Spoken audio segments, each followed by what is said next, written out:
नमस्कार दोस्तों। जब कुंभ पे वीडियो बना रहा था तभी हमारे सुपुत्र ने पूछा कि समुद्र मंथन क्या होता है। क्यूरियोसिटी हुई, कुछ जानकारियां इकट्ठी की, क्योंकि पूरी जानकारी तो मुझे भी नहीं थी। तो मैंने सोचा कि शेयर करूं, क्योंकि समुद्र मंथन का कहते हैं कुंभ जो हमारे यहाँ होते हैं, कुंभ के का अवसर जब आता है तो वो कहीं ना कहीं कुंभ का जो रिलेशन है वो अ, समुद्र मंथन से है। तो समुद्र मंथन क्या हुआ, क्या है ये समुद्र मंथन और क्यों समुद्र मंथन। मंथन का मतलब ही अगर हम देखे जाए, थोड़ा सा भी अगर हम गांव के बैकग्राउंड से हैं, रूरल बैकग्राउंड से हैं पुराने लोग, तो मंथन का मतलब तो पता होगा उनको। मंथन मतलब मथना, और मथना बड़ा कॉमन है, गांव में हुआ करता था, अब तो नहीं है उतना, क्योंकि जब घरों में गाय भैंसें हुआ करती थी तो नॉर्मली हर घर में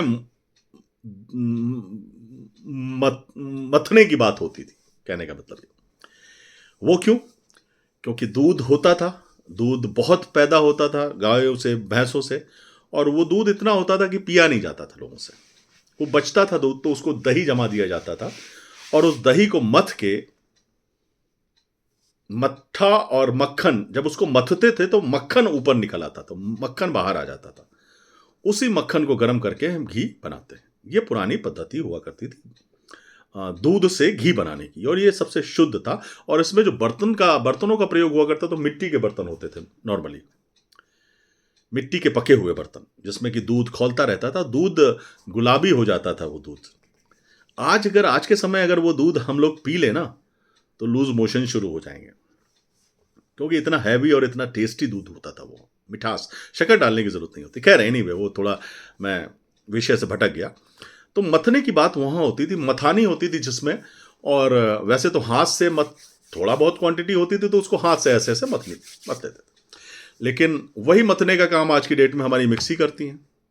लेकिन जब बड़ी क्वांटिटी में दही होता था तो उसको मथने के लिए एक बड़ी मथानी का प्रयोग होता था। उसमें रस्सी बांधी जाती, रस्सी को ऐसे घुमा घुमा के रखा जाता, तो एक सिर दोनों सिरे पकड़ के और उसको ऐसे ऐसे खींच के मथाई होती थी, जिससे कि वो उसका बेस भी बड़ा होता था और वो फंसी रहती थी। उसमें जो ढक्कन होता था उसमें छेद रहता था, जो बढ़िया का, बड़े से बर्तन का मिट्टी के उसमें छेद, उसमें फंसी रहती थी, और बढ़िया आराम से एक आदमी बैठ के ऐसे ऐसे मथता था। खैर, तो ये मंथन की बात है। समुद्र मंथन का मतलब भी है समुद्र को मथने की बात हो रही है यहाँ पे। अब समुद्र को मथने की बात क्यों हुई भाई? तो जब हमारे देवता और असुर, धीरे धीरे क्या हो रहा था, असुर शक्तिशाली हो रहे थे। उसका रीजन ये था कि एक बार भगवान जो दुर्वासा मुनि थे, उन्होंने इंद्र को श्राप दे दिया था श्रीहीन होने का। श्रीहीन होने का मतलब है ये, श्री हमारी ये लक्ष्मी जी हैं, कि लक्ष्मी जी के वहां से जाने से, कि भाई तुम्हारे पास लक्ष्मी जी नहीं रहेंगी, श्रीहीन होने का श्राप दे दिया था। अब जो आदमी श्रीहीन हो गया तो उसका फिर ताकत, हर चीज कम हो जाएगी, पावर एंड एवरीथिंग सब कम हो जाएगा। तो ये लोग श्रीहीन जब हो गए तो ये कमजोर हो गए, और असुरों ने, हर आदमी चाहता है कि अपना आधिपत्य स्थापित करना, तो असुरों ने, दानवों ने इन पर आक्रमण कर दिया। जो इनका कालकेतु नाम का जो था, जो दानव, उसने आक्रमण कर दिया सेना लेके, और देवताओं पर आक्रमण कर। देवता जीत ही नहीं रहते, देवताओं के पास में बड़े अस्त्र शस्त्र थे, लेकिन जब ये चलाते थे तो वो सब बेकार हो जाते थे। रीजन था उसका कि जो इनके दानवों के जो गुरु थे शुक्राचार्य, उनके पास संजीवनी मंत्र था। भगवान शंकर की आराधना करके उन्होंने संजीवनी मंत्र प्राप्त कर लिया था। तो संजीवनी मंत्र का ये प्रभाव था कि जितने मरते थे उनको संजीवनी मंत्र से फिर जिंदा कर देते थे, सारे दानव फिर से खड़े हो जाते थे। तो ये बड़ी परेशानी का विषय था। तो क्या करें, देवता लोग बड़े हार गए। पहुंचे भगवान ब्रह्मा जी के पास में। ब्रह्मा जी ने कहा नहीं भाई, हमारे पास आने से काम नहीं चलेगा, विष्णु भगवान के पास जाओ। भगवान विष्णु के पास जब पहुंचे तो भगवान विष्णु ने कहा भाई ऐसा तो नहीं होगा। अगर शक्तिशाली बनना है तुमको तो फिर कुछ मेहनत करनी पड़ेगी, और उसके लिए अमरता प्राप्त करनी पड़ेगी, क्योंकि जो शुक्राचार्य के पास में संजीवनी मंत्र है उसका कोई तोड़ नहीं है। क्योंकि जितने तुम मारोगे दानव उतने फिर से वो चिंता कर देंगे, तो इसलिए कोई मतलब नहीं है। तो कहा भाई, भगवान विष्णु से कहा कि क्या हो सकता है, क्या इसका उपाय क्या है। तो भगवान विष्णु ने कहा कि भाई सागर मंथन करो, और सागर मंथन से जो अमृत निकलेगा उसको तुम लोग पी लोगे तो तुम लोग अमर हो जाओगे, फिर तुम लोगों को हराने वाला, देवताओं को हराने वाला कोई नहीं होगा। तो कहा ठीक है, हम कर लेते हैं सागर मंथन, क्या परेशानी, हम देवता लोग कर लेंगे। कहना इतना आसान नहीं सागर मंथन, उसमें बहुत बड़ी ताकत लगनी। जैसे मैंने बताया ना कि एक छोटी से बर्तन में मथना है कुछ, तो छोटी सी मथानी से काम चला लिया। जब बड़े से बर्तन में कुछ मथना था तो रस्सी बांध के मथा गया। ऐसे ही जब सागर को मथना है तो उसके लिए मथानी भी बहुत बड़ी चाहिए और रस्सी भी बहुत बड़ी चाहिए। तो जो रस्सी का प्रयोग किया गया, जो उसका, तो भगवान विष्णु ने कहा कि सांप जो है, जो वासुकी सर्प है, उसको एज ए रस्सी प्रयोग किया जाएगा, और जो मथानी रहेगी वो मदरांचल पर्वत को मथानी के तौर पे यूज किया जाएगा। अब रही बात कि तुम अकेले देवता इसको नहीं मथ सकते, उसके लिए तुमको कहीं ना कहीं दानवों की मदद लेनी पड़ेगी। तो ये तो बड़ा मुश्किल काम था। खैर, भगवान विष्णु ने कहा कि इतना मैंने बता दिया उपाय, बाकी काम तुम्हारा है कि दानवों को कैसे तैयार करना। तुम्हें दानवों के पास पहुंचे वहां पे वो, तो भाई जो उनके गुरु जी थे या जो भी दानव लोग थे कि इसमें हमारा क्या फायदा भाई, हम तुम्हारे साथ में मथेंगे तो इसमें हमारा क्या फायदा है। तो भाई देवताओं ने समझाया, फायदा यह है कि जब हम लोगों अमृत का पान कर लेंगे सभी लोग, तो हम लोग सभी लोग अमर हो जाएंगे। और जब हमारे मन में यह होगा कि हम सब लोग अमर हैं, हम एक दूसरे को मार नहीं सकते, तो हमारे लड़ाई के झंझट खत्म हो जाएंगे। हम क्यों एक दूसरे से लड़ेंगे जब भाई कारण ही खत्म हो गया। हमें पता है कि यार हम इसको मारेंगे फिर जिंदा हो जाएंगे, मर ही नहीं सकता, तो कोई फायदा नहीं, और लड़ाई का कारण भी खत्म हो जाएगा, हम सब अमर हो जाएंगे। तो ये लॉजिक समझ में आया, तो तैयार हो गए दानव, और समुद्र मंथन की तैयारी शुरू हो गई। तो मथानी बनाया गया मदरांचल पर्वत को, रस्सी बनाई गई वासुकी सर्प को, और जब मथना शुरू हुआ तो वो मथानी जो मदरांचल पर्वत था वो संभाले नहीं संभल रहा था, बड़ा लहरा रहा था, क्योंकि उसको संभालने वाला कोई नहीं था। तो भगवान विष्णु ने कूर्म अवतार लिया।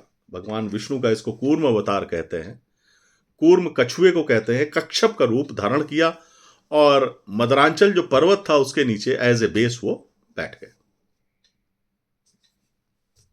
स्थिर हो गया पर्वत, और वहीं पे मथना शुरू हो गया। कहते हैं एक एक करके उसमें से 14 रत्न निकले।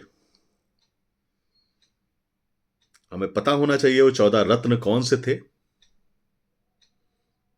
इससे पहले एक बात और दिमाग में आई, एकदम से भूल जाऊंगा, मैं बता दूं। अच्छा, ये बात पता नहीं होगी बहुत सारे लोगों को कि देवता और दानव, पता नहीं पता रुद्राक्ष को, देवता और दानव एक ही पिता की औलाद थे। देवता और दानव के पिता जो थे वो एक ही थे, नहीं मालूम? फादर एक ही थे, मदर अलग थी। मतलब जो इनके पिताजी का नाम था वो कश्यप ऋषि थे, और उनके कई सारी पत्नियां थी। इनकी जो 2 पत्नियां थी मेन, अदिति और दिति। तो अदिति के जो पुत्र थे वो देव थे, देवता थे, और जो दिति के पुत्र थे वो दानव कहे गए। और दानव एज में बड़े थे, पता है? जो दानव थे वो देवताओं से बड़े थे। ये जानकारी दिमाग में आई। और बाकी जो पत्नियां थी उनसे और सारे जीव जंतु पैदा हुए, पता नहीं क्या क्या पैदा हुआ, वो फिर कभी देखेंगे उसे। कहने का मतलब ये। तो खैर शुरू हुआ, मंथन शुरू हुआ। तो जो राक्षस जो थे, जो दानव थे वो सिर की तरफ थे, और देवता जो थे वो पूंछ की तरफ थे। रत्न निकलने शुरू हुए। तो पहला रत्न निकला विष, हलाहल, बिल्कुल भयंकर। जब विष निकला तो वो निकलने लगा। इन लोगों ने ध्यान नहीं दिया, मथना है, मथाई शुरू, जारी। मतलब इतना भयंकर विष था कि जलाने लगा। देवताओं को और दानवों को। घबरा गए सब, मंथन रोक के भगवान शंकर की शरण में पहुंच गए। भगवान शंकर ने इनकी प्रार्थना सुन के विष का पान किया तो नेचुरल सी बात है, अगर वो गले से नीचे उतर जाता तो उन्होंने गले तक ही रहने दिया अपने विष को। भगवान शंकर का एक नाम है नीलकंठ। वो नाम इसी वजह से पड़ा क्योंकि भगवान शंकर का जो गला था वो नीला पड़ गया, क्योंकि विष नीला था, नीला नीला उनका गला पड़ गया, इसलिए भगवान शंकर का एक नाम पड़ गया नीलकंठ। विष निकला, उसके बाद में फिर से शुरू हुआ मंथन, तो और रत्न निकलने शुरू हुए। उसके बाद निकला, क्या निकला भैया? कामधेनु गाय निकली। ठीक है, कामधेनु गाय निकली तो उसको, भाई किसी के काम दानव क्या करते, उसके देवता क्या करते, तो उसको ऋषियों ने ले लिया, ब्रह्म ऋषियों ने उसे कामधेनु गाय को ले लिया। गाय इसीलिए पूज्य है, गाय के दूध को दूध नहीं बोला जाता, अमृत बोलते हैं, बोलना चाहिए। और गाय कोई जानवर नहीं है, गाय हमारी माता है, हमारे लिए बहुत पूज्य है।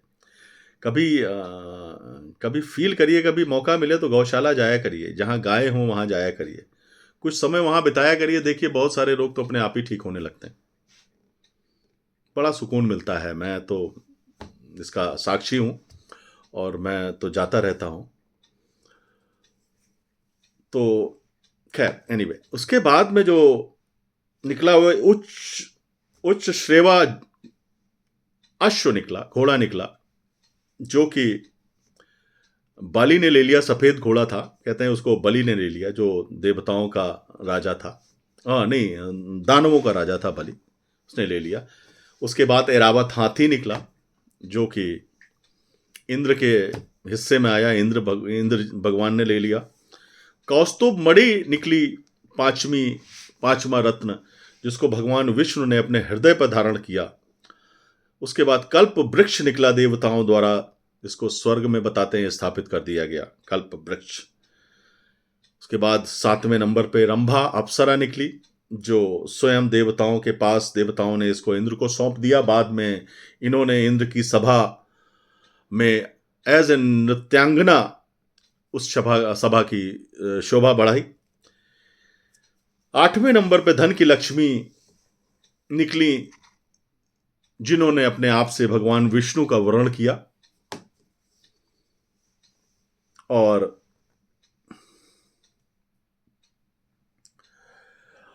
उसके बाद में 9वें नंबर पर मदिरा निकली। मदिरा जो आज की डेट में विस्की और दारू बोलते हैं, जिसको वारुणी दैत्यों ने ले ली। इसका नाम, इसको वारुणी भी बोलते हैं, इसका एक पर्यायवाची वारुणी भी है। ये दैत्यों के हिस्सों में चली गई। चंद्रमा जी, जिन्होंने भगवान शिव ने अपने मस्तक पे धारण किया, चंद्रमा भी एक रत्नों में से एक थे। पारिजात वृक्ष देवताओं के हिस्से में गया और कहते हैं कि इसको छूने मात्र से ही थकान मिट जाती है। 5 जन्य शंख निकला, विष्णु भगवान की विजय का जो प्रतीक है, शंख को बड़ा शुभ माना गया है, घर में रखना चाहिए और इसका वादन भी करना चाहिए।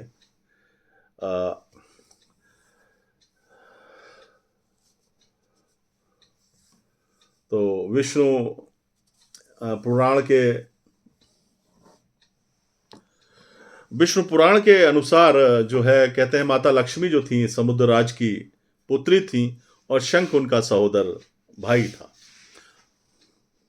कहते हैं कि एक मान्यता है कि जहां शंख है वहां ही लक्ष्मी है, तो जहां शंख होगा वहां लक्ष्मी जरूर विराजमान होगी, वहां लक्ष्मी का वास होगा। तो 12 रत्न हो गए। 13वें पे भगवान धन्वंतरी प्रकट हुए, हाथ में अमृतपूर्ण कलश लेके, स्वर्ण कलश लिए। अब स्वर्ण कलश था, कैसा था ये तो मैंने देखा नहीं, और उसको लिए प्रकट हुए तो देवताओं के वैद्य का पद उनको मिला। इंद्र की प्रार्थना पर वो धन्वंतरी जी ने पृथ्वी पर अवतार लिया, पृथ्वी पर आए वो।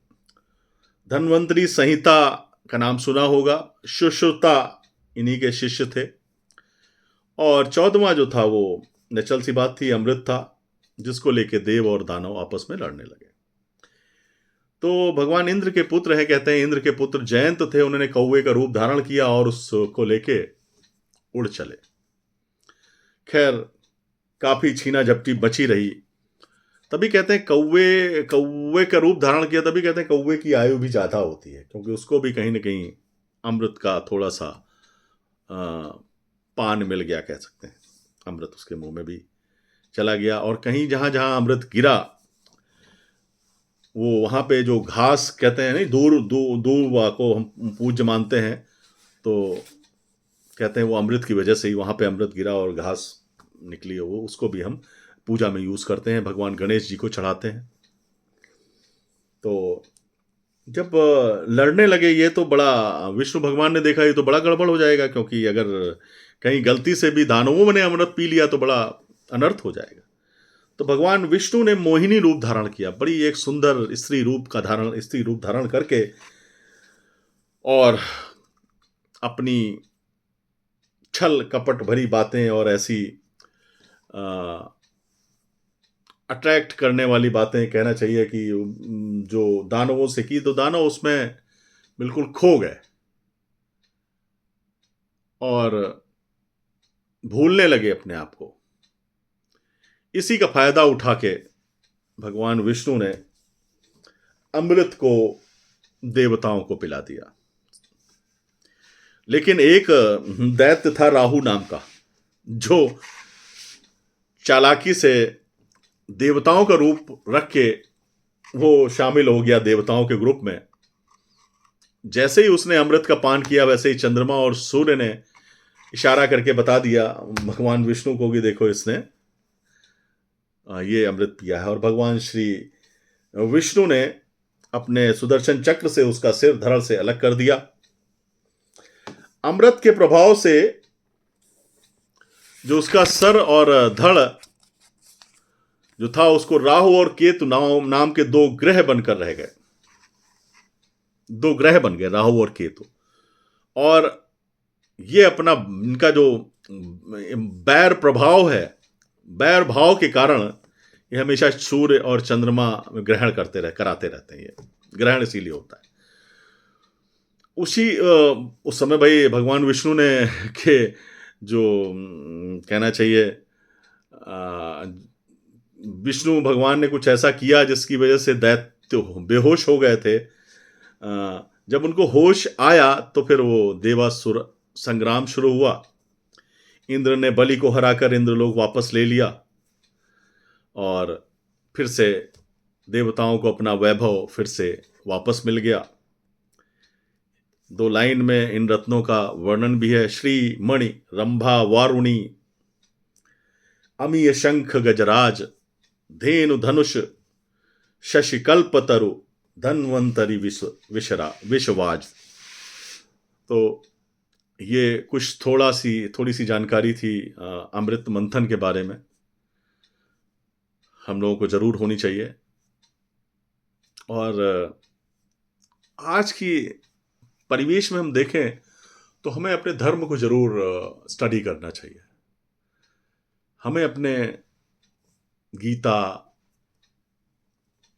रामायण, वेद, जितना हम ज्ञान ले सकते हैं, आजकल तो बड़ा आसान है, सब नेट पे उपलब्ध है। बहुत ज्यादा नहीं तो कम से कम बेसिक जानकारी तो अपने बच्चों को या अपने खुद को भी होनी चाहिए, क्योंकि हम में और दूसरे धर्म में यही फर्क है। और हम दोष देते हैं दूसरे लोगों को। अगर हम बचपन से ही बच्चों को इसका जानकारी दें, इसको पढ़ने के लिए प्रेरित करें, तो बच्चों को भी जानकारी होती है। जैसे कि मुस्लिम धर्म में हम लोग बोलते रहते हैं, लेकिन बड़ी अच्छी चीज़ है उनमें। शुरुआत से ही जैसे ही बच्चा पैदा होता है, अच्छा या बुरा जो भी समझाते हैं वो उससे में नहीं पढ़ना है, लेकिन वो जो भी पढ़ाते हैं वो बच्चों को पता है। और वो बिल्कुल तोते की तरह से रटे हुए हैं। एक ही भाषा मिलेगी सबकी। अपने अल्लाह से बढ़ के तो किसी को नहीं मानते। कुछ भी हो, हमारे यहाँ 10 लोग नास्तिक मिल जाएंगे, कुछ मूर्ति पूजक मिल जाएंगे, कुछ मूर्ति का विरोध करने वाले मिल जाएंगे, 10 लोग कंडेम करने वाले मिल जाएंगे, 10 लोग मिल जाएंगे जो हमारे धर्म में बहुत सारी बुराइयां बता देंगे। अरे घर की बुराई कोई बाहर गाने जाता है? हर घर में बुराइयां। बचना चाहिए इन चीजों से, क्योंकि हमने सनातन धर्म के अलावा किसी और धर्म में यह नहीं देखा कि वो अपने धर्म की बुराई कर रहा हो बंदा। हमारे मुस्लिम मित्र भी हैं, मजाल है वो अपने धर्म के विषय में कुछ गलत बोल जाएं, और सुन भी नहीं सकते वो। अगर वो कुछ कर नहीं सकते तो वहां से हट जाएंगे, लेकिन वो सुन नहीं सकते। हम पार्टिसिपेट करते हैं हमारे अगर धर्म का के विषय में अगर कोई गलत बोल रहा है तो हम उसको अपोज नहीं करते हैं। कायदे से होना तो ये चाहिए कि हम सभी को बिल्कुल भी अपने धर्म के विषय में निगेटिव चीजों का प्रचार तो करना ही नहीं चाहिए। खैर, हमारा धर्म बहुत बड़ा है और उसको मानने वाले लोगों की भी जनसंख्या बड़ी है। बहुत सारे धूर्त लोग भी हैं, बहुत सारे संत भी धूर्त मिल जाएंगे, सब कुछ है। और ये किस धर्म में नहीं है? क्या मौलवी बुरे नहीं है? क्या क्रिश्चियन में पादरी बुरे नहीं है? हर धर्म में ये चीजें मिल जाएंगी। लेकिन कोई अपने धर्म को गलत नहीं बोलता, कोई अपने धर्म में दी गई शिक्षाओं के बारे में गलत नहीं बोलता। ये बहुत बड़ी बात है। हमें कम से कम, अगर हम धर्म को मानते हैं तो बहुत अच्छी बात है, नहीं भी मानते हो तो कम से कम उसकी बुराई सड़कों पे तो ना करें। विनम्र निवेदन है हमारा। तो रुद्राक्ष, काफी जानकारी मिल गई होगी तुमको अमृत मंथन के बारे में, तो धन्यवाद। Thank you.